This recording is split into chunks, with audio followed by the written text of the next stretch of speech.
Today, hundreds of married couples have attended the marriage conference organized by the Bible Society of Uganda under the theme Equipped for Christian Marriage. The conference was graced by the First Lady of Uganda, who was represented by the Kampala Capital City Authority Executive Director, Dorothy Kisaka. In her message, Mama Janet called upon the couples to be faithful to each other as the core foundation of strong marriages and families. Is live and let live. There are two messages, live and let live.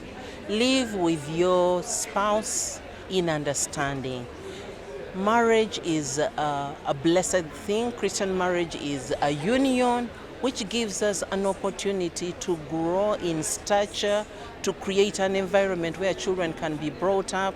It gives us strength and support as a couple to look after children, those born in our womb, and even those adopted and children from the community.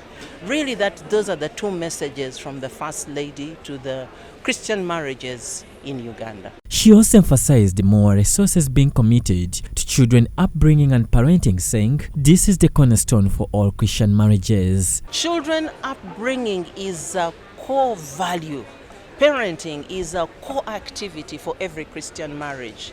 We need to commit time, we need to commit resources to ensure that our children are growing in stature internally, spiritually, emotionally. They are learning to forgive, they are learning to work as a team, they are learning how it is to be in community. Because these children are the future. They are future leaders, and if we don't grow them internally, they can have things outside, but when their inner person is destroyed. So we need to commit time to parenting that our children may be stable. The President Bible Society of Uganda, Justice Mike Chibita, reminded the married couples to always make wills in time as this reduces the chaos after one's death. He explained to the couples about the different kinds of marriages conducted in Uganda. We talked about making a will, and I was encouraging them to make wills because it simplifies matters after somebody has died.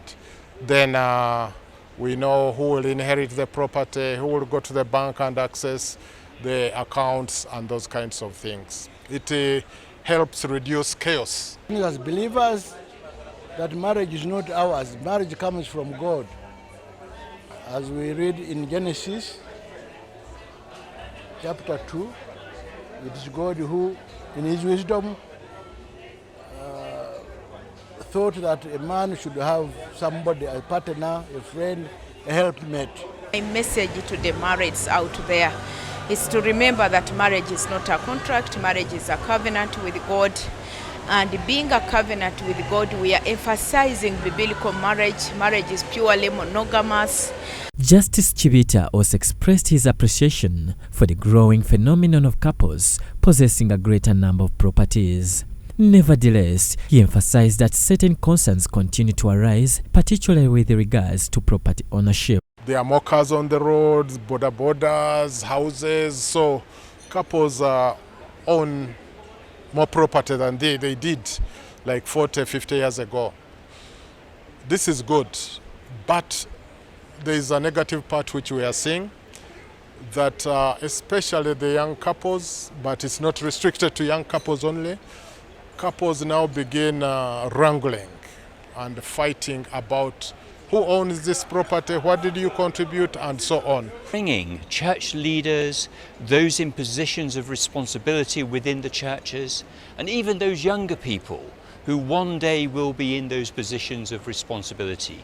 By bringing them together at the conferences, we want them, first of all, to live their own marriages faithfully before God. Bible, we have also been encouraged by the many great testimonies of faithful Christian marriages.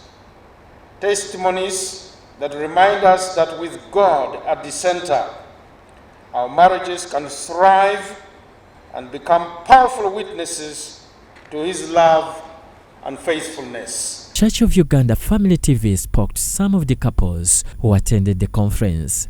These expressed gratitude, explaining the benefits attained. Born not knowing how to mentor, to model, and minister to our descendants. We learn that.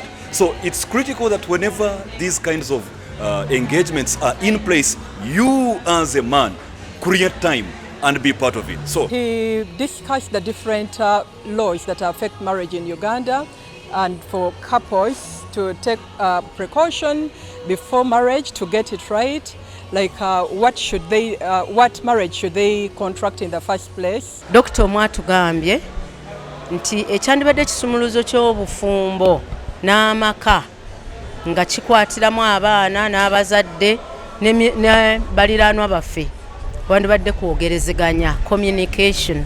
Gedde mu kino nti mulina okulembeza Katonda mu buli kintu kuba kino era kibaddewo nga abaleadinga ba masters mu Christianity, so katulina okubeera nga twesiga Katonda mu buli kimu. John Baptist Ahomza, Church of Uganda, Family TV News at 8.